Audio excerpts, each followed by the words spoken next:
हमारे प्यारे student, good morning, very good morning. Today I am going to discussing 8th book NCERT class 8 NCERT science book. आज हम आप लोग को पढ़ाएंगे क्लास 8 का विज्ञान है, जो NCERT का जो मेन पॉइंट है उसको हम पढ़ाएंगे। आप लोग के लिए बहुत फ़ायदेमंद होगा, आप लोग के TRE 4 के एग्ज़ाम के लिए। फर्स्ट चैप्टर का नाम है फसल उत्पादन एवं प्रबंधन। देख रहे हैं आप लोग, कृषि पद्धति क्या होती है इसके बारे में आज हम लोग पढ़ेंगे। जब एक ही किस्म के पौधे किसी स्थान पर बड़े पैमाने पर उगाए जाते हैं तो इसे फसल कहते हैं। क्या कहते हैं? फसल कहते हैं। किसको? जब एक स्थान पर एक ही प्रकार के पौधे बड़े पैमाने पर उगाए जाते हैं तो उसे क्या कहते हैं? फसल कहते हैं। उदाहरण के लिए गेहूं की फसल का अर्थ है कि खेत में उगाए जाने वाले सभी पौधे गेहूं के हैं। मतलब जहाँ पे कोई फसल होगी ना, वहाँ पे वो गेहूं का हो या धान का हो, वहाँ पे धान ही धान मिलेगा या गेहूं का पौधा मिलेगा। उसे ही कृषि पद्धति कहते हैं, फसल कहते हैं।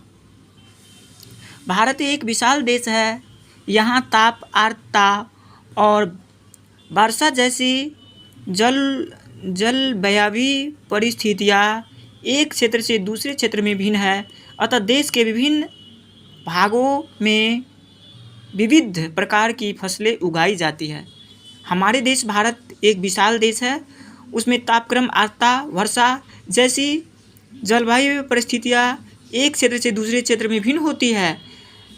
अतः हमारे यहाँ विभिन्न प्रकार की फसल उगाई जाती है। समझे आप लोग? यस, समझ गए होंगे हमको। I hope you will understand. अब अगला पॉइंट पे नहीं, इसमें कुछ पॉइंट रह गया है, उसको बताने दीजिए। इस विविधता के बावजूद मोटे तौर पर फसलों को 2 वर्गों में बांटा जा सकता है। वे इस प्रकार है। हम फसल को मोटे तौर पर 2 वर्गों में बांट सकते हैं। आप लोग देख रहे हैं, खरीफ फसल और रबी फसल। वह फसल जिन्हें वर्षा ऋतु में बोया जाता है खरीफ फसल कहते हैं। क्या कहलाती है? खरीफ फसल। वर्षा ऋतु में बोई जाने वाली फसल खरीफ फसल। भारत में वर्षा ऋतु सामान्यतः जून से जुलाई तक होती है। सामान्यतः जून से जुलाई तक क्या होती है? वर्षा ऋतु होती है, जिसमें हम लोग खरीफ फसल बोते हैं। धान, मक्का, सोयाबीन, मूंगफली, कपास इत्यादि खरीफ फसलें हैं। धान, मक्का, सोयाबीन, मूंगफली इत्यादि खरीफ फसल क्या है? खरीफ फसल है। अब चलते हैं अगला पॉइंट, रबी फसल पे। शीत ऋतु अक्टूबर से मार्च तक होती है। उसमें उगाए जाने वाले फसल रबी फसल कहलाती है। जैसे रबी फसल में गेहूँ, चना, मटर, सरसों तथा अलसी रबी फसल के उदाहरण है। ये सब क्या है? रबी फसल है। कौन कौन? गेहूँ, चना, मटर, सरसों, अलसी। वे पदार्थ जिन्हें मिट्टी में पोषक स्तर बनाए रखने के लिए मिलाया जाता है उन्हें खाद एवं उर्वरक कहते हैं। मिट्टी के उर्वरा शक्ति को बनाए रखने के लिए उसमें जो पदार्थ मिलाया जाता है उसको क्या कहते हैं? खाद एवं उर्वरक। खरपतवार से सुरक्षा। फसल को खरपतवार से भी सुरक्षा दिलाना है अपने लोग को। आप लोग को ये जानना होगा कि खरपतवार से हम लोग कैसे सुरक्षा दें फसल को।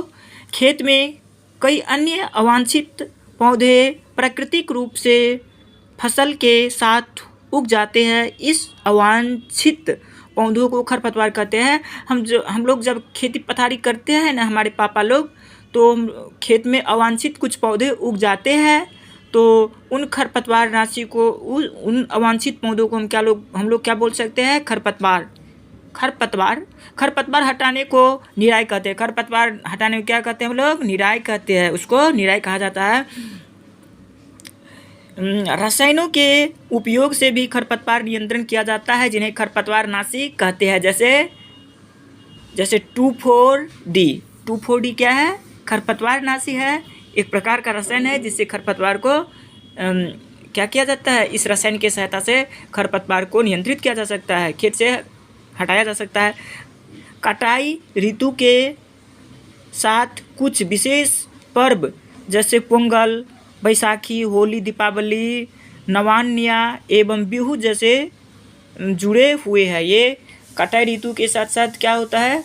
पोंगल पर्व, बैसाखी, होली, दीपावली, बनायना एवं बिहू जुड़े हुए हैं।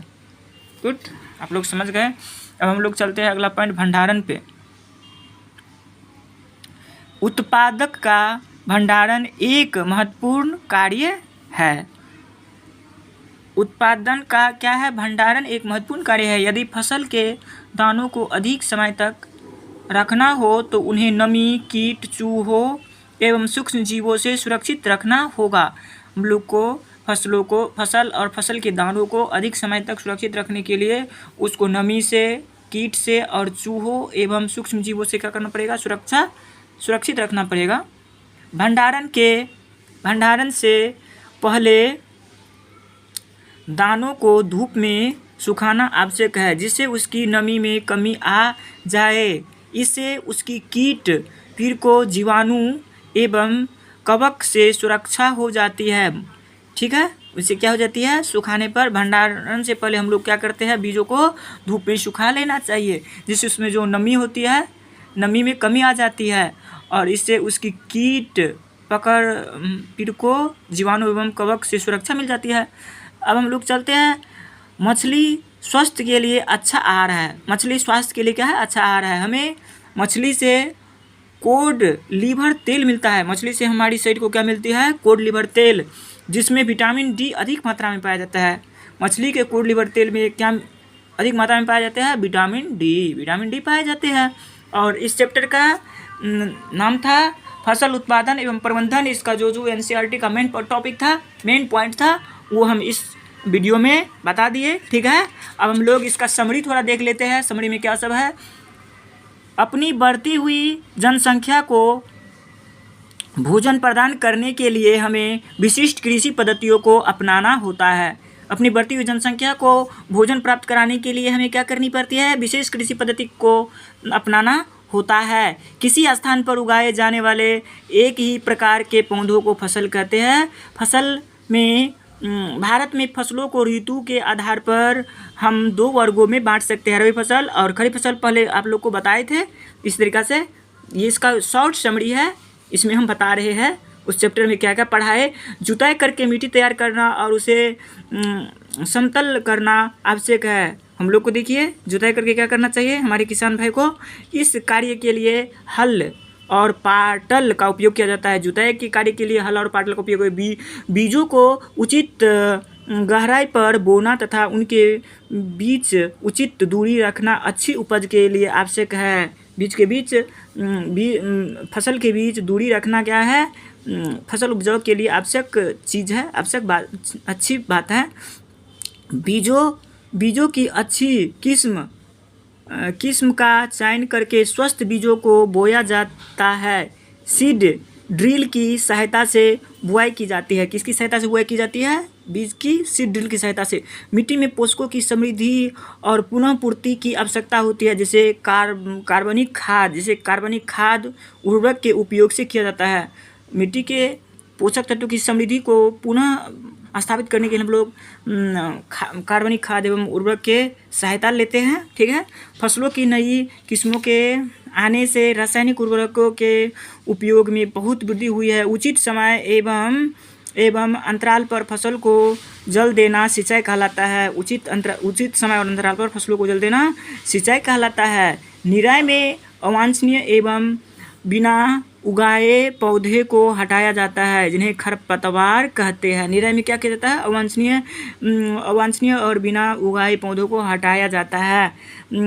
कटाई का अर्थ है पकी हुई फसल को हाथों या मशीनों से काटना। कटाई का अर्थ है पकी हुई फसल को हाथों या मशीन से काटना। दानों को भूसे से अलग करना क्या कहलाती है? थ्रेसिंग। किसे थ्रेसिंग कहती है? दानों को भूसों से अलग करना थ्रेसिंग कहलाता है।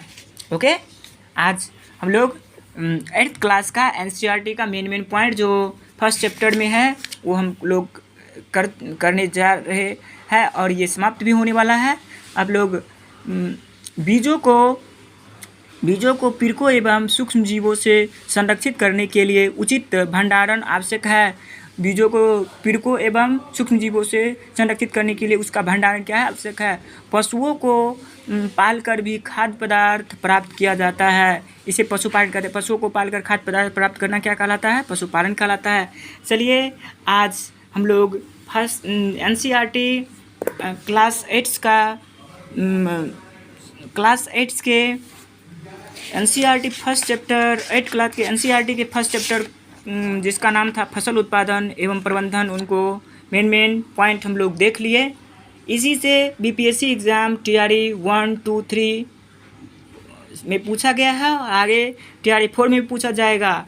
आप लोग हम पे विश्वास रखिए और हमारे वीडियो से जुड़िए। आप लोग सब्सक्राइब कीजिए, लाइक कीजिए और अधिक से अधिक मात्रा में इन वीडियो को शेयर कीजिए जिससे मेरा भी एक परिवार बन सके यूट्यूब पे। इसके लिए आप लोग को थैंक यू। अब चलते हैं यहीं से क्लास को। अब नेक्स्ट अगले क्लास लेंगे कल आप लोग के लिए। Good nice, have a good day.